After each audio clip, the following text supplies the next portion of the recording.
Welcome to the Real News Network. I'm Jessica Devereaux in Baltimore. The TPP is now one step closer to becoming a reality. The Trans-Pacific Partnership, one of the world's biggest and most controversial multinational trade deals, was signed by 12 nations, including the United States.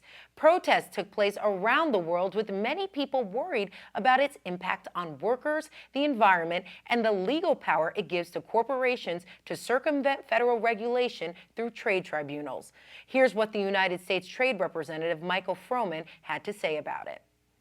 I'm confident at the end of the day, because of the strong benefits to the U.S. economy, which have been estimated to be over $130 billion a year of GDP growth, as well as more than $350 billion of additional exports, that members of Congress will see the benefits for their constituents and will have the necessary bipartisan support to be approved.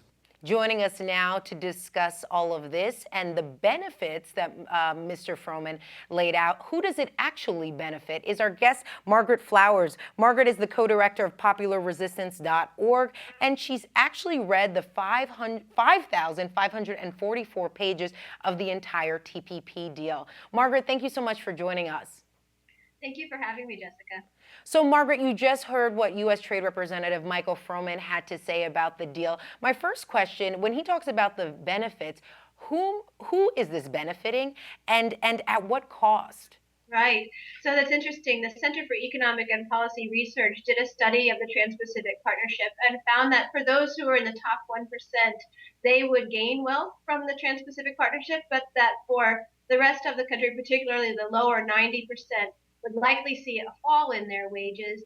Even the very conservative Peterson Institute has said that growth in GDP will be very small. The World Bank recently issued a report saying that the U.S. would see a small rise in GDP, and Tufts University actually predicted that our GDP would fall and we would lose jobs as a result of the TPP. So if there are any gains, they'll be really moderate or mild, and don't really aren't really worth risking the harm that this agreement can do to us. Okay, let's get into some of that harm. As I mentioned before, you've read the thousands of pages of the TPP. Bless your heart.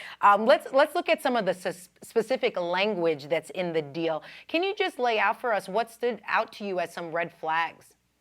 Sure. So one area that's very concerning is in the area of environmental protection. And in the Trans-Pacific Partnership, the language is extremely vague, basically saying that countries should strive to ensure high environmental protection. But that doesn't really, that's very vague language that's not enforceable and doesn't really lay out what they should be doing. In fact, for people who are concerned about the climate crisis, and I think that should be most of us, they don't even use the words climate change in the whole agreement. And this is a binding agreement, whereas the agreement that was made in Paris, the climate treaty, is a voluntary agreement. So this actually supersedes that voluntary agreement. So talk about some more of the specific language in the deal. Can we pull out some examples? Right. So one of the things that's really interesting is that they say that environmental protection laws should not be used as a way to disguise restrictions on trade and investment. So if you basically tease that out, the Trans-Pacific Partnership, like other trade agreements, has what's called a trade tribunal. This is a legal system, a court system that exists outside of and above our own national legal system. So it's higher than our Supreme Court.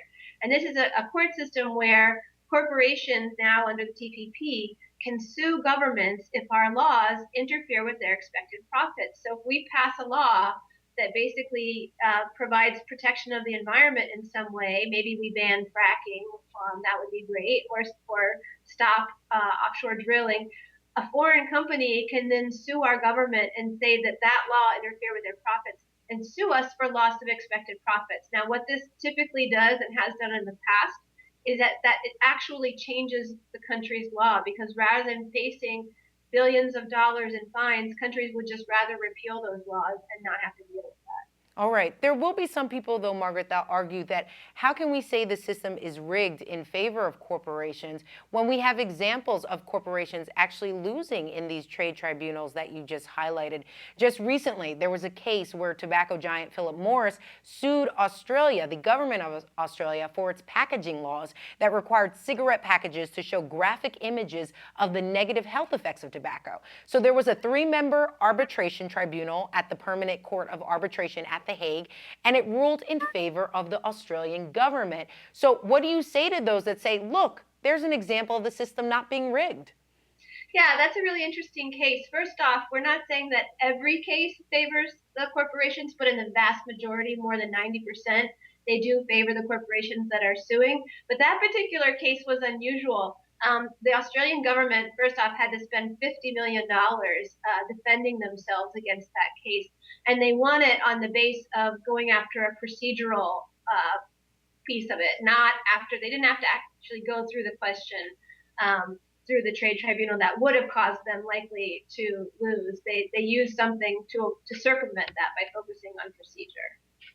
Okay. So let's kind of fast forward a little bit and talk about the TPP. Now that it's been signed, what's the next step for organizers like yourself to fight the deal? Doesn't it still have to be ratified by Congress? That's right. The signing of the Trans-Pacific Partnership starts a 2-year clock within which the TPP countries need to ratify it, in their home countries. And there are requirements that at least 6 countries ratify it within that 2 years, representing at least 85% of the GDP that's impacted by the TPP. So for us here in the United States, that means that the Obama administration has to send what's called implementing legislation to Congress. And once they send that legislation to Congress, it is passed or reviewed using a fast track mechanism, which means they have to vote on it within 90 days. They can't amend it, and they have very limited debate of it. So basically the president is going to be waiting until he thinks he can get the votes before he introduces it and starts that clock. And you, I'm sure, can make sure that he doesn't get those votes.